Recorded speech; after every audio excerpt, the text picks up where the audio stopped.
Okay, welcome everybody. We are back again, and you are in for a special treat. Dr. Kim Fuhrmann is back, and she's going to be talking to us about sympathetic versus parasympathetic nervous system, how to return to and abide in a healing state. This is big. I really think this is a big topic. I know I've noticed a lot with our recent issues in our community, pandemic, however you want to state it, that people are in a fight or flight all the time. So I'm really glad you're touching on this subject, and I'm glad you're back. Thank you. Thanks for having me. Of course. Okay, so we are going to talk about the physical seat for emotions first, because I don't know how many people understand this, but in your body, there's like places where your emotions rest physically and can cause kind of trauma or turmoil over time physically if you stay in an emotional state for too long, or if you keep abiding in that negative state. Conversely, if you're abiding in a happy state or a healthy state, that also affects your physical body in a positive way. So we can go to the next. So God has made us with an incredible design in our body. Whoops. And we're created in his image. Something that I like to tell my clients is emotions are of God, from God, and like God. They're also like wild horses. And if they're left unchecked, they can run us and drive us and destroy us and others in their wake. If we yield them to the Lord and let him refashion us into his image, our emotions are incredible tools and a way to display his glory. So just like, when you're getting emotionally out of control, it's like you can't control yourself and you can't control how you behave with others. I tell my kids and myself and my clients, it's like you blow through the guardrail and make an accident, like whether it's just your accident smashing a car off a cliff, or whether you're going through the guardrail onto the other side of traffic and trashing someone else. That's like emotions out of control.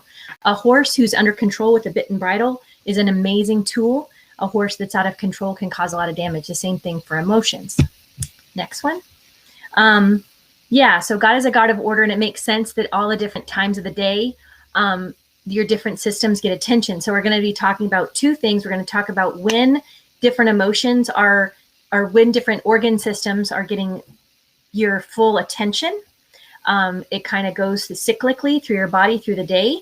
It's also a good little way to find out what organ might be stressed if my sleep patterns are disrupted at this or that certain time of the night.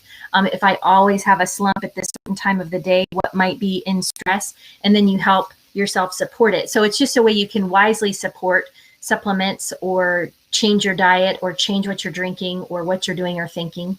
So we can go to a next one. So the top little bar on these says what to do during these times of the day. Between 5 a.m. and 9 a.m., it's best to relax and breathe when you wake up and start your day with real nourishment and good fluids. So that's like a glass of water. I always tell people, okay, fine, if you drink a cup of coffee in the morning, I do too. Drink water first and then drink some more water, because the coffee is a little bit of a deficit. So from 5 to 7 a.m. is your large intestine.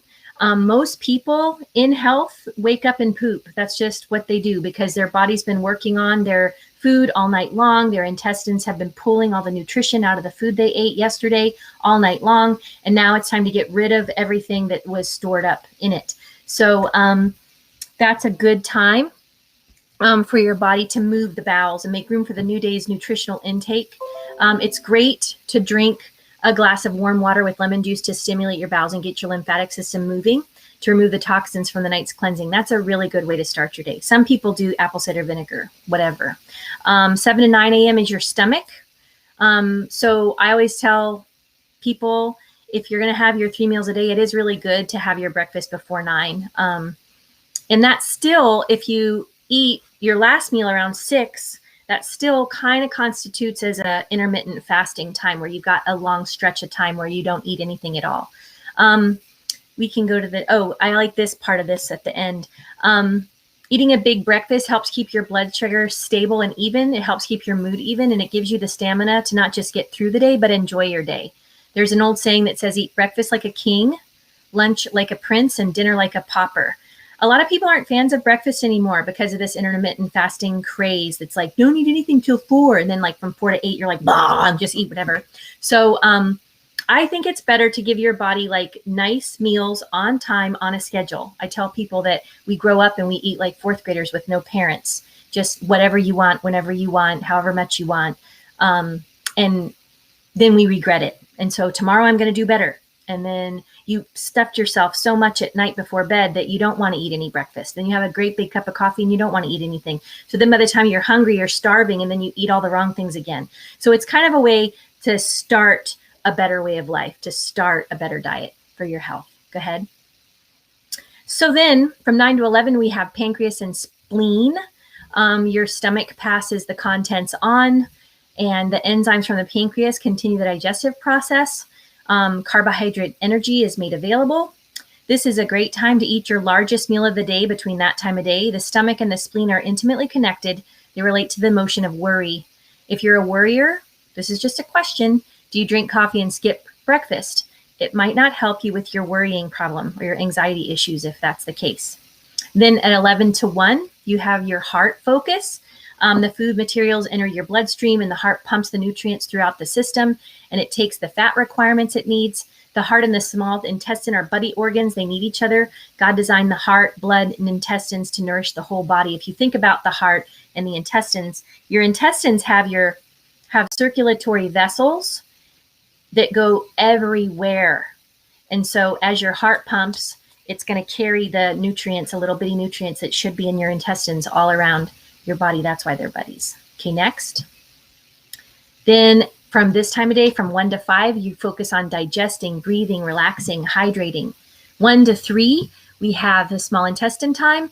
Foods requiring longer digestion time, like proteins, and complete their digestion and assimilation now. It's a good idea to try to eat your biggest meals before 2 or 3. In the olden days, they usually had a big dinner time that was in the middle of the day. And then at night, they're more doing the soup thing and the little compote de pomme, like applesauce thing and stuff like that, or yogurt or whatever at night. And we kind of flipped it because of work schedules. Everybody's at home together at night. So you just have to make it work for you. Don't take this as like, I've got to do this, but it's just when your body's designed to do it most optimally. From 3 to 5, we have a bladder time. Your metabolic waste from the morning's nutrition intakes clearing, making room for the kidneys filtration system to come. And the kidneys come into play with the bladder around 3 o'clock. And this is regarded as a brain time. Your brain demands about 80% of the glucose in your bloodstream around this time. This is the optimal time of day for mental clarity and function. However, most people feel a slump and they crave sugar at this time because they haven't eaten wisely enough before this time in order to create stable blood sugar levels. So avoiding stimulants, eat protein with each meal, and drink adequate amounts of water and exercise to prevent this slump in energy. So if you have that 3 to 5, like, oh my word, can I go to bed yet feeling, usually you could go back into your day and see, like, am I adequately nourishing myself so that my body's ready for the afternoon to finish strong? Or am I kind of like starving myself and having coffee and sugar and then this fall off the cliff thing where you got to have more coffee and sugar in the afternoon? Okay, next. So then hydrate, eat a light meal, chew well, probiotics, take them, relax, go for a walk with your family or friends in the evenings. This is talking from 5 to 9 o'clock at night. You have 5 to 7 is your kidney time. Your kidneys filter the blood and maintain the proper chemical balance of your blood based on your nutritional intake of the day. The blood delivers usable nutrients to all tissues, and the emotion in the kidney is fear. That's the one. We're going to talk more about the emotions in a minute. But something to consider, I think, is to realize that how we eat and how we think is going to impact our organs cyclically, and it takes a while to reset them. I usually find with clients it takes 2 to 4 to maybe 6 weeks to reset. So if you're getting rid of the bad food, like processed, highly processed, or lots of chemicals and lots of additives and lots of garbage in your food, if you get rid of that and you replace it with nutrient-dense foods eaten on a schedule and hydrate plenty throughout the day, you're going to watch your body heal itself. One of the most amazing things about bodies that I've noticed since we used to be missionaries in Africa, since we came home from Africa, I've noticed the body is an amazing thing that it can even with how much abuse nowadays. all the junk we drink, all the lattes that have enough calories for a whole day's nutrient food profile, just in one drink. All this kind of stuff that we have going on in our diet, in our world right now. And here we are. So it's just proof of God's grace and goodness. I tell people what you eat, how you treat yourself isn't determining how fast you die. It's not determining when you die, because that's up to God. What it's determining is what's your quality of life going to be like. And I, for one, don't want to be somebody in a riding cart with an oxygen tank front when I'm 80 years old. I want to still be running around with my grandchildren if the Lord allows it. So these choices are impacting the quality of your life.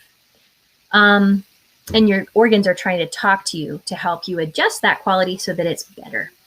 7 to 9 p.m. is your pericardium and heart time. Nutrients are carried to capillaries and to lymphatic. Some people dry brush and shower in the evening to wind down. That is a wonderful time of day to commune with family, friends, and loved ones. Go to the next one. Next one. Okay, so then this is the most frequent time to have sleep disturbances is 5 a.m. The 1 to 5 a.m. is when people have lots of sleep disturbances. 5 a.m. is actually a really good rise time.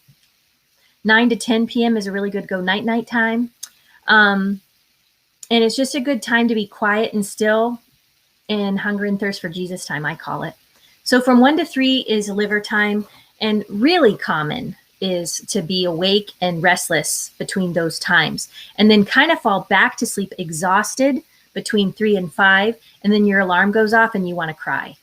So this is all good reasons. Nobody wants to have their alarm go off and they're going to cry, and nobody wants to get up to face their day and go, I didn't get enough sleep and I can't even do today. And then you just start doing all the same dumb things, drinking the coffee and eating the candy and whatever to get yourself to just go and force yourself. So if your body's trying to talk to you, so from 1 to 3, if you just can't sleep and you're tossing and turning and going to the bathroom and blah, blah, blah, support your liver. Sometimes I tell people, have milk thistle tea in a Yeti mug by the side of your bed. And if you wake up between that 1 to 3 time, just be quiet and take deep breaths and drink a little milk thistle tea and massage your liver. Maybe you could have essential oils and you could just massage them on your liver and just relax and realize like this is just a little process, but it's going to get better. Make sure you take enzymes and things like that during the day to support your liver, but there's a lot more we can talk about that later. Okay, so the liver is cleansing your blood, processing waste. It's a common time for people to wake up, like I said. At 2 a.m., your blood sugar drops to its lowest point of the whole day. Here's a little life hack. I've had 9 kids. Feed babies fat before they go to bed. It helps them not wake up and nurse all night long. It helps them not wake you up at 2 to 3 a.m. because I start doing that when they're about 4 or 5 months old. I just give them raw butter or I give them cod liver oil or something before bed, and then they just stay crashed. They don't start waking up. If you consistently wake up during that time, ask yourself if you're depleted. You may not be eating well. You may be stressed or overusing stimulants or drugs, or you may be holding on to anger and resentment. It's a great reason to take CBD oil before bed too, because CBD oil is a really good fat that helps you relax. At 3 to 5 a.m., we have lung time. So respiration, oxygenation, expulsion of wastes and gases. The lungs are associated with inspiration and grief too. Many spiritual practices like prayer and meditation are said to be more effective when done in the early morning hours. That's partly because you're clear in your mind and you can just focus, less distracted. But it also has to do with giving God the first fruits of yourself, your day, and your mind. Many people who are grieving the loss of something or someone in their lives experience loss of sleep during this time. So that's just a good thing to remember. Also, when people have bad colds or bronchitis, they often have like coughing fits and things at this time. So it's just kind of cool, like factoids. Okay, next one. So we're going to talk about the physical seats for emotions now. So let's go to the next one. Lungs and large intestine are where you hold grief. So when I started learning about this, it was really helpful in my practice because a lot of people don't make the connection. Definitely in modern medicine and allopathic medicine, the connections aren't being made. There's not enough time to spend with modern patients in modern medical settings to find out what's going on with their emotions, right? Just, tell me your symptoms. Here's your medicine, go away. Here's your surgery date, go away. And I'll see you for surgery or see you later. And so to really dig with people into this stuff is where they see the biggest results. I always tell my clients, if you're willing to come in to the scary place of analyzing your emotions and analyzing when they might be harmful or wrong or upside down or selfish or whatever, then you actually can enter into this place where you heal, because emotionally you hold captive different organs of your body, like your lungs and large intestine. With grief, they're like squeezed physically. If you think about, like, when my dad died, it was very sudden. We lived in Africa. My brother called and I answered the phone and I said, "What's going on?" And he said, "Dad's dead." Just like that, like boom. And I threw the phone and I literally felt like someone had hit me in the stomach and I couldn't breathe. I was crying, but I felt like I couldn't breathe. And I cried hysterically for almost a whole day. I had to get on an airplane. I'm crying all the way back home to America, until finally it lifted off and I wasn't such a basket case. But I just remember that feeling. It almost like took my breath away. Often people have unresolved grief, or they can't accept the thing that made them sad, like their husband leaving, or maybe a terrible accident where they lost a family member, or maybe a terrible accident happened to them. Something that made them very sad. So sometimes when somebody's like, they don't know why they're on steroids for asthma, it comes and goes and blah, blah, blah. I'll just say, like, well, when did it start? And was there ever like something that triggered, was there a big event where there was any grief involved triggering that? Or I've had bronchitis for 3 months, I can't get rid of it. Well, what happened 3 months ago? Was there anything at all?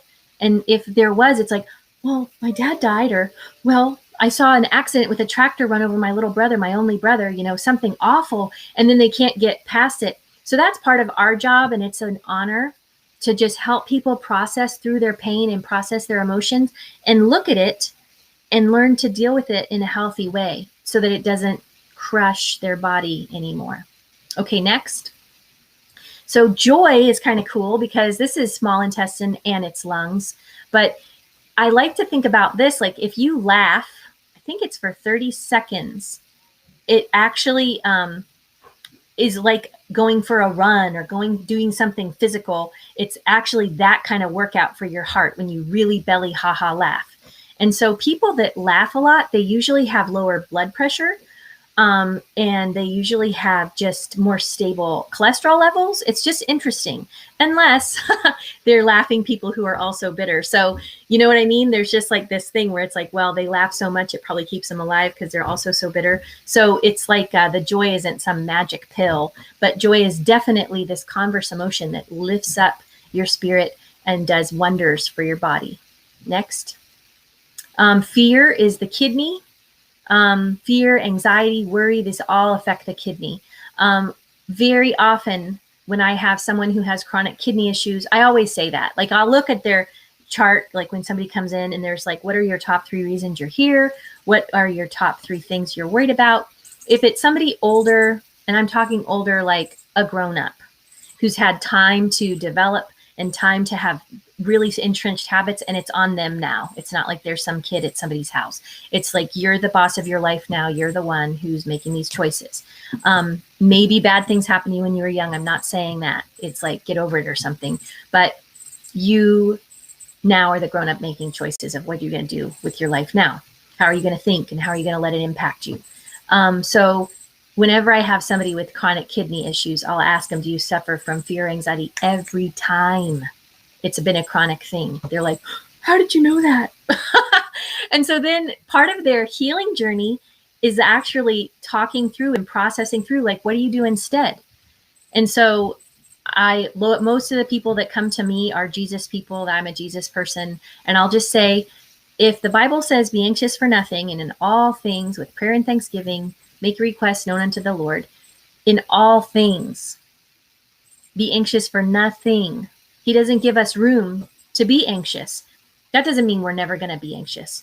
But to me, it means when I feel myself going in anxiety, it's a little like danger, danger sign. I don't keep driving my car. If there's like roadblocks going, this is bad, don't go over here, the road's out, and then you just blow through it. And that's what you've done your whole life. You just blow through it and let yourself be anxious. So maybe you start to go there and like, oh, here I go. And then you have to step out and just talk to yourself. Especially women. I don't know as much about men because I'm not one, but I tell my women clients, you need to speak to yourself much, much more than you listen to yourself. Especially if you're coming into adult life with a lot of bad mental habits, a lot of bad baggage. You have to almost constantly be speaking truth to yourself. And I don't mean like a ton of truth. I mean somebody who struggles with fear and anxiety, just like God has not given me a spirit of fear, but of power, love, and discipline. And I just keep going, power, love, and discipline. Okay. And they have to rewrite their brain. It says, be transformed by the renewing of your mind. Let's go to the next one. Stomach and spleen are worry. Also, that's obvious, right? Like you're worried about things and it's like butterflies in your stomach. Your butterflies in your stomach, you can't eat anything because you got to make a presentation at work tomorrow and you just don't do that and it's going to be awful. So if you're chronically in worry, you won't be able to digest your food. You just won't. And your tummy's going to get all messed up and your hydrochloric acid balance is going to be all out of whack and you're going to have gastric reflux or you're going to have heartburn or you're going to have hard rock in your tummy feeling, or you're going to have constipation issues now. So a lot of this is just so that you can live a normal life. We have to walk in healthy emotions so that you can get the nutrients from your food. My mother-in-law is from France and her parents and grandparents, they were very natural minded. And if there was strife in the home, they would not eat their dinner. They would just wait. They would work it out. They would calm down. They would have a moment of silent prayer at the table before they even ate. Because the dad, her father, knew, like, you can't sit down to eat in the middle of chaos and fight and grief. So that's just a good word. Let's go to the next one. Heart and circulatory system is anger. Look at the two kinds of anger. I'm the screaming guy and my husband is the blow up guy. The little blow up the ears thing. Some people express their anger and it's a big mess, like an explosion. And some people just burn inside. And then when they blow their top, that's like a volcano when they finally go, right? Those quiet people that finally can't take it anymore. They both are so bad. When you feel that angry feeling, sometimes when you tell a story about something that happened that was you were wronged or you got so angry because something happened, you actually, can't you feel your blood pressure building up as you tell the story? Doesn't your heart rate go up? Doesn't your respiratory rate go up as you're telling the story or reliving the events? It's almost like you can relive the whole thing and go there and feel that same feeling of anger again, raising your blood pressure. So whenever something makes you angry, the Bible does say, be angry and sin not. I mean, it's like God knows life's going to happen and it is provoking. Life is provoking. People are provoking. People at work are provoking. People that don't do what they're saying they're going to do and they don't follow through with things is very provoking. You provoke yourself all the time by breaking your promises to yourself. I'm going to eat this way. I'm going to do that. I'm going to exercise tomorrow. I'm not going to talk like that to my kids, whatever. And then you do it anyway. And so, you're just so mad at yourself. It says, be angry and sin not. So it comes and you feel it. You can't do either one of those. The person who does this, they send out an angry energy, even if they don't say a word that means like, I just wish you weren't here. I can't take it anymore, right? The blah, blah, blah, blah, blah person is crushing everybody around them too. So neither one are a healthy expression, and neither one of them are going to bear a peaceable fruit of righteousness or lead us to a good place. It's just unhealthy. Does that mean you're never going to feel angry? No. And especially if you struggle with anger regularly, almost all the people I know who are on blood pressure medicine have some issue with this, one or the other. Interesting. Let's go to the next one. Root of bitterness, rotten fruit. It affects your gallbladder and liver. Root of bitterness. It says in the Bible that a root of bitterness defiles many. It defiles many, not just you. If you're bitter against someone else, what do you usually do? Tell other people about what a loser that person is or about what terrible thing they did. You like relive it. And it's like you spread it to other people because you don't want them to like that person either. You want to throw that person under the bus because of what they did to you. That's something that the Lord brought to my attention a few years ago. Like, don't talk about people that do you wrong. Don't rehearse it. Don't keep telling the story. That's just trying to hold them under the water. And I'm poisoning, even if they don't even know each other. It's like, I don't want that person to be thought well of anywhere. I want to just trash talk what they did to me, because can you believe they did this? And you feel so justified. That's the tricky thing about these emotions. They're very justifiable. So like if you go to the anxiety lady that has the chronic kidney infections, I'm like, I get it. There's really good reasons to be anxious. There are really, really good reasons to be bitter. People aren't bitter for no reason. People aren't angry for no reason. Angry people are provoked. So we all have our weaknesses. In like early church history, they would call it besetting sins. So what I do all the time might not be what you do all the time. It might not be what my husband or my son or my boss does all the time, but it's like your own problem. You have to look in your own self for healing and change. Let's go to the next one. Okay, so be a warrior, not a worrier. 2 Timothy says, for God hath not given us a spirit of fear, but of power, love, and a sound mind. Faith over fear. This has been a big one this whole last, I don't know how long it's been since COVID, because everything's all messed up. Is it 2 years almost? I don't know. Who cares? But it is a weird season where the media has dialed up everybody's fear. The media has dialed up everybody's antagonism against each other. It's like we're at war. There's a war of ideologies. There's a war of philosophies. There's wars on every front. And so I just try to mind my business and do the right thing myself between me and Jesus. And yeah, I speak up. I speak up when I can and when I should. But I'm not going to war like on Facebook and stuff like that to just try to change the world. And I'm not worried. Not worried about what's going to come. I'm not worried about a shot. I'm not worried about germs. I'm not worried about shedding. God's way bigger than this stuff. And the world's been around for a long time. And it's going to end right when it's supposed to. And these little people, they're just little people, so insignificant. They don't really have any power over us. Let's not let them have power over us. I've had countless clients, and something I've noticed lately, especially, I'm not sure what's up with it. I think partly the media has softened everyone's resolve, and the media has eroded the foundation people have of feeling safe. The media has taken it all away and is constantly bombarding people with reasons to be scared and worried on both sides. Even on the healthy side, let's all be frightened to death over vaccine shedding. Let's all be frightened to death over what this GMO whatever is doing to everybody. So that's not an answer, and that's not helpful, and that's not a solution. We don't need to be afraid of this stuff. And all things have been given to us for our healing and our wellness and our strength anyway.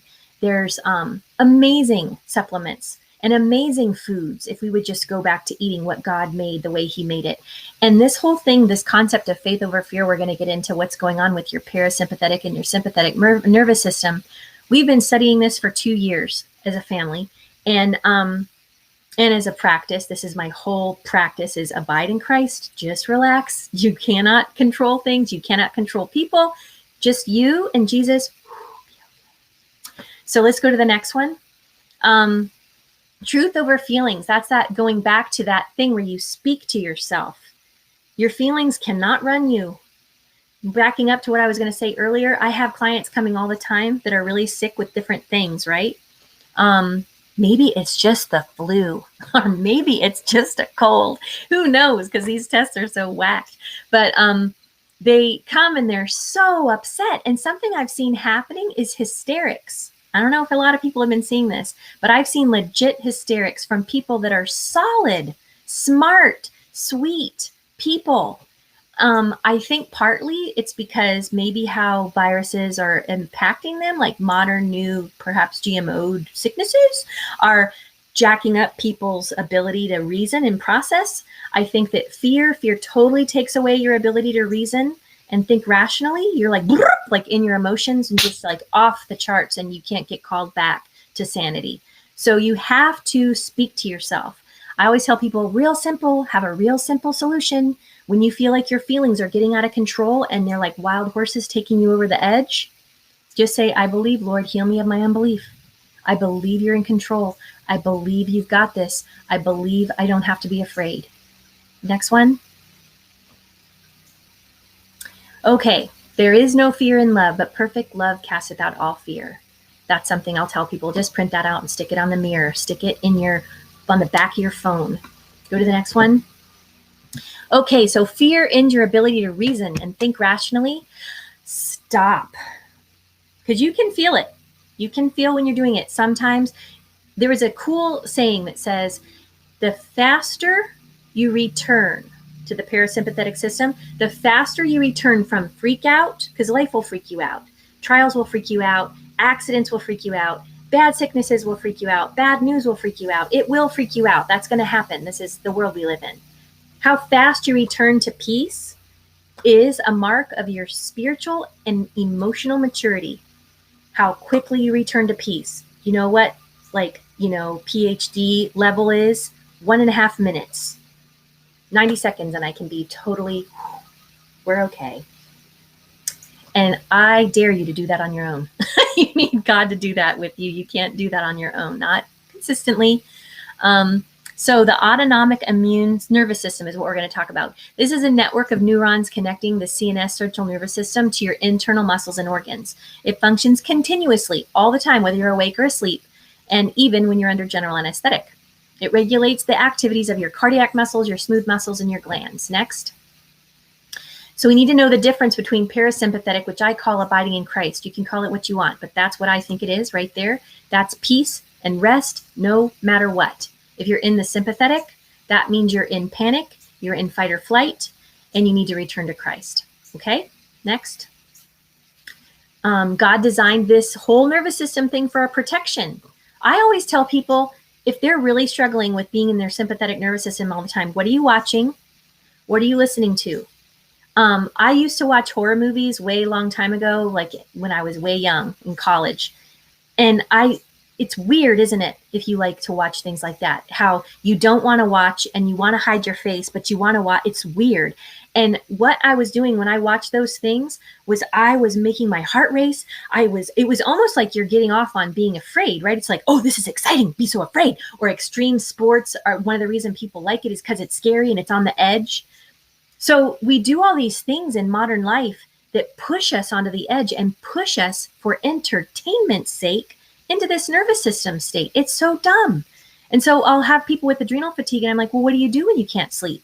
Oh, I watch stuff on my phone. What do you watch? Like terrible movies or some sci-fi network? I'm like, oh, that's helping. So I just say, don't do some fake thing. I mean, life is stressful enough. Don't watch stuff and look at stuff that's going to, for a fake reason, put you in the sympathetic freak out state. Do things that help you chill. So this controls your body's response to perceived threat. Let it be a real threat, not a fake threat. Don't watch CNN. That's full of fake threats. And it's responsible for your fight or flight response, and it controls your body's stress response. Let's go to the next one.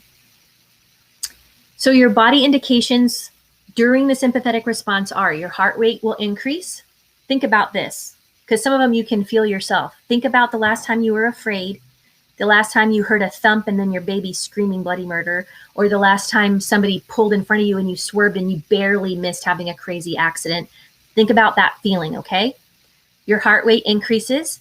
Your liver releases glucose so that you have sugar to do things with. Your bronchioles are dilated. That's for breathing and getting max oxygen. Your pupils dilate. Your adrenal glands secrete epinephrine and neoepinephrine. Your digestion is shut down. And your bladder is relaxed, so you wet your pants. Like I was so scared I wet my pants. That's a thing. Digestion is inhibited. That's one of my favorite ones to zero in on. Heart rate, liver, and adrenals, and digestion. What are we doing to ourselves when we watch this stuff? What are we doing to ourselves if you're constantly scrolling Facebook and getting in fights on Facebook, or you're constantly looking at some kind of fake news channel, or you're constantly scrolling around to find out all the new conspiracy theory, wiggity wackety stuff. There's wackadoodle stuff everywhere. I just tell people, don't import this stuff in and raise your anxiety levels right now. Go outside and go for a walk. Pick some flowers, plant some flowers, read a good book, eat a good meal. So let's go to the next one. Understand how all this works. So you need to recognize the signs of going into the parasympathetic mode when you can, okay? So I tell people, you almost have to learn this discipline. What I did when I was first learning this myself, because I had to learn it too, is almost hop out of myself and go, what is her issue? Hop out of myself, like, what's her problem? And it's like I would hop out of myself with Jesus and go, oh, Jesus, we're in trouble. What's she up to? What's she doing? What's she thinking about? Why is she like that? Why is she acting like that? And the Lord would show me what was my problem and where it was coming from and what the root was. And he will help you if you ask him. So if you recognize even these symptoms, like my heart rate should not be going up right now because my kid just did that. Or it's really okay if someone cuts me off on the road. Like that really doesn't, I can just move right on. Like I can be back in 10 seconds to parasympathetic from here. I don't have to stay road raging like all the way to Target, right? So these are the reasons why, like if you ever go back to the slide, you look at it, you can study what's going on with my body. It's in freak out mode and we don't want to stay here. So let's go to the next one. Okay, the sovereign Lord is my strength. He makes my feet like the feet of a deer. He enables me to tread on the heights. Habakkuk 3:19. I love that verse. God is your strength. And you can walk above the problems of life. It's hard to stay above. We can't stay above all the time. So we sink down into the valleys. Life knocks us off the height and you're down here and it's hard and scary and sad and overwhelming. That's not where we're supposed to stay. We can go back up onto the heights with God. And that's that returning to joy, returning to abiding, returning to peace. How do you do that? It's a relationship. I don't know how Jesus-y we can get on this thing, but it's a relationship with a God who loves you very, very much. He's done everything for us and just wants us to come to him on his terms, not ours. Let's go to the next one. The parasympathetic nervous system, yay, this is the nice, soft, sweet spot. It controls all the homeostasis in the body. It is responsible for the body's rest and digest function. So a lot of people before bed, they like to do relaxing things like in the other slides we were looking at. You can dry brush, you can use essential oils, you can take a hot shower. It's so good to give your kids a tubby at night and just help them unwind and read a book and pray before you go to sleep and make sure everybody's okay. I've got 9 kids, so I have to go around. It takes a long time, but go around to all the little beds and make sure everybody's okay. And they're not little. I've got grown-up kids living here. My grown-up daughter is 22 and she runs my whole practice. She's amazing. There's hundreds and hundreds of people she takes care of all the time. She runs a big portion of our farm business. My other adult daughter runs another portion of our farm business. My adult son runs another whole arm of our farm business. We've got a big organic farm, Happy Place in Virginia. And it takes a long time to just go around from person to person and make sure the accounts are clean. There's nobody that we're bitter at. Everything's fine. We had a good day. If we didn't have a good day, we've returned to Christ. We're going to breathe. We pray. We wind down. They go to sleep. It's really sweet. If you're by yourself in your house, you can do this by yourself. I tell my clients, breathing exercises are so awesome. If you just do deep breathing exercises, really, truly deep breathing exercises from your diaphragm, that lowers your blood pressure and your heart rate and your respiratory rate and brings you quickly into this state. It can. So when I was learning all this, how do you change stuff? Because I'm a really harsh and hasty person. I would take a deep breath before I said anything. And often I would take a deep breath and not say a word. You don't have to say everything you think to say. And then I tell my clients, like, so when you're going to go to bed, do these deep breathing exercises before you go to sleep. If you can't sleep in the middle of the night, do them again and just pray. Pray a prayer you memorized, or pray through a passage of scripture, or just pray for people you've worried about. Pray for them. Don't just get worried and stay up all night. Pray. Pray for situations. Pray for world leaders. Pray for people to relax. And deep breathe. And I tell people do it again in the morning before you get up. So let's do the next one. Parasympathetic nervous system has all this stuff going on. It opens up your pupils so that they're normal. It stimulates the flow of saliva. It makes your bronchioles able to relax and absorb all the oxygen they need and release toxins. That's a huge way you release toxins is through breathing. Slows your heart rate down, stimulates your tummy and all the enzymes and the hydrochloric acid and the digestive juices in your stomach. It allows you to absorb nutrients, and it stimulates bile production and release in your liver, and it relaxes your brain. So this state, you're sending, your brain is sending all these messages to all these organs. So it's not free to watch movies that make you feel all crazy. It's not free to read books. It's not free to look at the news. It costs you a lot. I tell people they're swiping a credit card on their health the more they input fear and they input anxiety and worry into themselves through the day. Let's go to the next one. Okay, body indications during parasympathetic responses. Your heart rate decreases. We just said all these from the little picture. We can go to the next one. Okay, so this autonomic nervous system is the fight or flight mode. We do have to fight and flight sometimes. We do. I've had to run from problems. We've had massive flooding one time, and the flood was coming down and washed through our whole farm store and our whole dairy, and things were like floating. And everybody was trying to help, but my little boy was trying to help, and he was about to walk through the water, and it was rushing so fast it would have gone and carried him down stream to like a big pond. And I'm like, nope.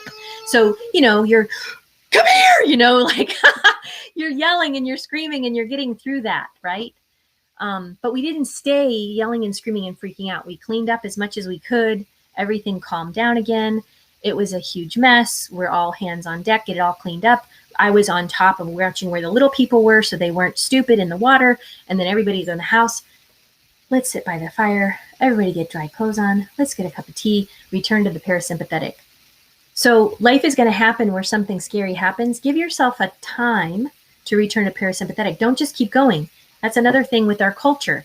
Our phones are going off all the time. You're always getting notifications. Every single account you have gives you notifications. Somebody liked your thing. Somebody said this, blah, blah, blah. And it's like you cannot chill. People go on vacation and they can't chill. Chilling is not something we know how to do very well anymore. I would say we need to reawaken the art of chilling.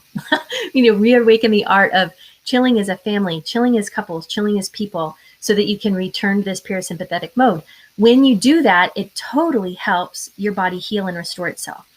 What's the next one? Okay. Sympathetic nervous system controls the body's responses to perceived threats, and it's responsible for the fight and flight response. Just remember that. Sympathetic fibers originate between the thoracic and lumbar. Oh, you don't need to know about that. So they are in your body, they're in your back, and they go everywhere. And so they are going to send signals to your body to go, get busy, defend yourself. And so that's what that's doing. You cannot stay there.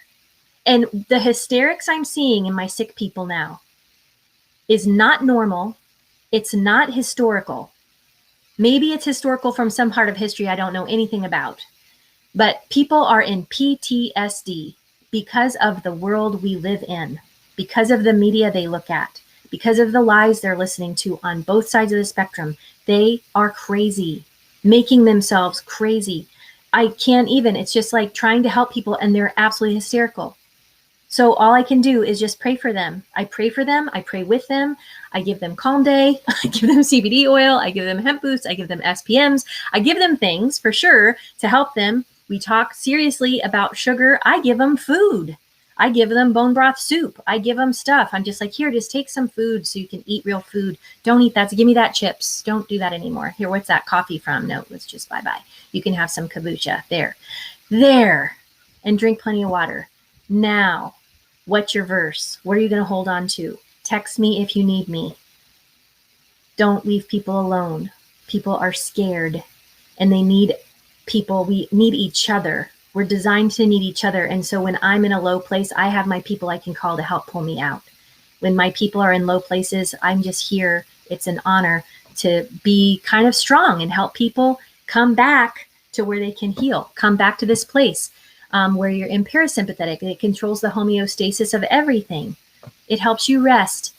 It helps you digest and absorb your nutrients. It helps you build and grow. You don't really build and grow when you're in stress mode. And it originates in your head. Interesting, isn't it? Like this one is more down with your guts. But where you actually think and know and can reason, this is parasympathetic. So even if you're like freaking out, your brain can engage and speak to yourself to bring it back.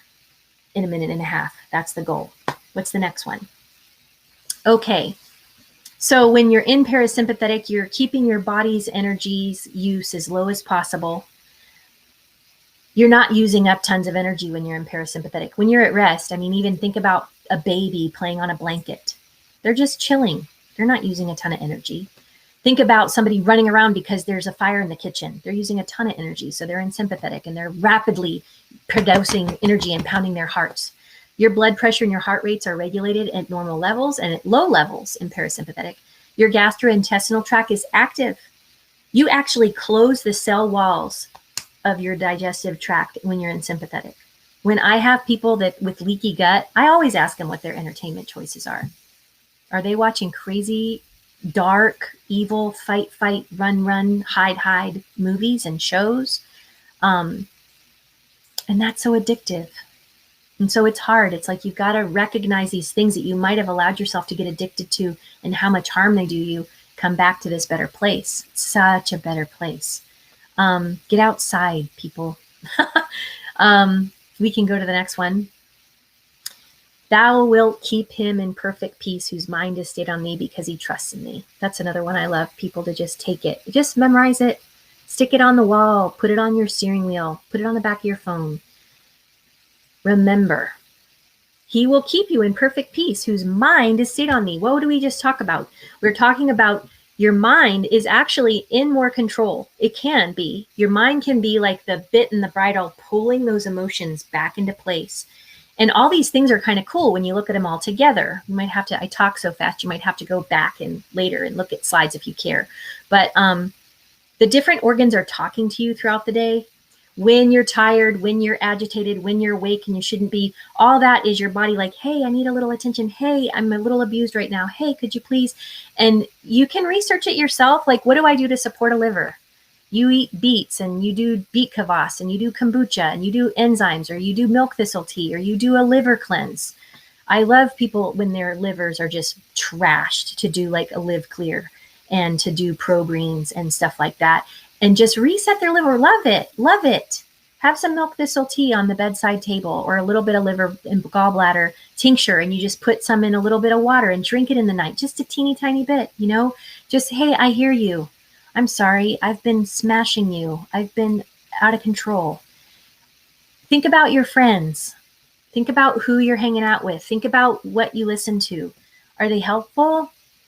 Are they in the parasympathetic mode, or are you just always having to put their fires out?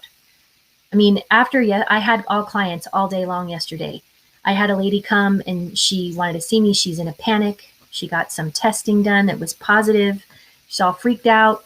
So, you know, we just talked and we prayed and she stayed over there a little bit and just gave her a bunch of stuff to do. But the biggest thing was I just prayed for her. She literally crunched down in her chair, just bawling, sitting outside, just bawling, hysterical. And when we were done talking, what are your friends like? And she said, nobody thinks the way I think about this. I was like, nobody? I gave her a couple of things to watch with her family at home. And then I told her, like, your cousin, I know she thinks this way or whatever, you know, like just kind of reevaluate that so that the voices coming in aren't like brainwashing you to believe all this stuff that's not in peace. If the people aren't pointing you to peace, they're pointing you to something wrong on either side of the spectrum. Because peace is our inheritance in the Lord, not all this panic and not all this distress. And so when we're in panic and when we're in distress mode, you have to recognize that, like, let the Lord show you when you're going there, because we have bad habits. I call it highways. We've worn highways with on-ramps and off-ramps and exits and all these things to do and all these reasons to go there. And then there's this little tiny dirt road of reason. There's a little tiny dirt road of peace instead of anxiety. There's a little tiny dirt road of forgiveness instead of anger. There's a little tiny dirt road. And you just have to quit taking those exits, or the second you get off, you're like, oh goodness, this isn't where I want to go. Jesus, help. And you get over here and you start letting him blaze a new trail for you. It happens. It works. I see it happen with clients in 6 weeks if they're serious about it. I see people bebop in here like absolutely different people all the time when they get serious and they start believing the truth and living in it and abiding in it. So, yeah, it's exciting, and it's an honor. And I'm not saying this like I know everything, and I'm not saying like I do this perfectly. This is what I know, and this is where I seek to come back to myself. There's nights and nights that I have to toss and turn and remember, like, what am I doing? And then go back to breathing and praying and, or do my own liver cleanse or do my own thing. It's like everyone's got their own things they're dealing with. So I'm not trying to bust you. I'm just trying to challenge you and challenge your thinking. Really take time to look at your entertainment choices. Take time to look at your mental candy and what you're talking about in your head. Take time to listen to your internal voices. Take time to listen to the voices, analyze the voices around you, whether it's family or work people or whatever, and abide in the truth and abide in peace. The world can go as crazy as it wants, and it doesn't have to impact our peace. It does not have to.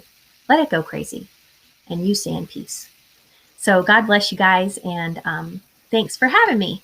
Yeah, it was awesome. Well, I think you, nail on the head for lots of things. So thanks for the reminder to stay in peace and stay in Christ. So yeah, you are like a breath of fresh air. It's unreal, but so true. It's so unlike the common mindset of many. Yeah, true story. So thank you very much. And Kim, how can they get in touch with you regarding products? Because you have so many cool things at Our Father's Farm. You could call a phone number, which is 434-259-1476. You could email info@ourfathersfarmva.com, like Virginia.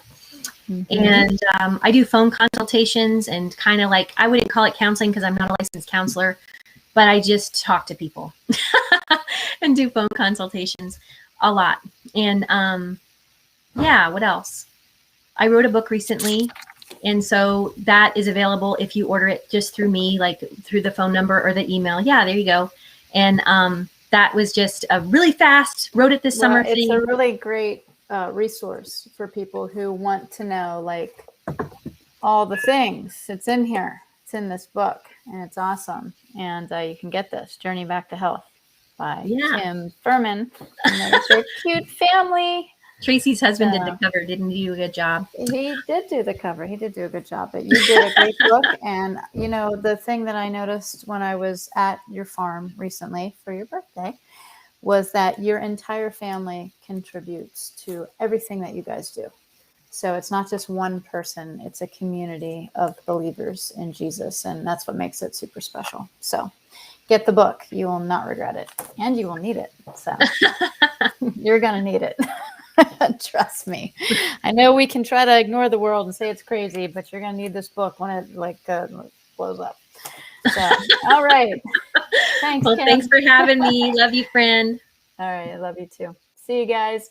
Hang tight. We have Robert Scott Bell coming up next. Bringing back one of our favorites.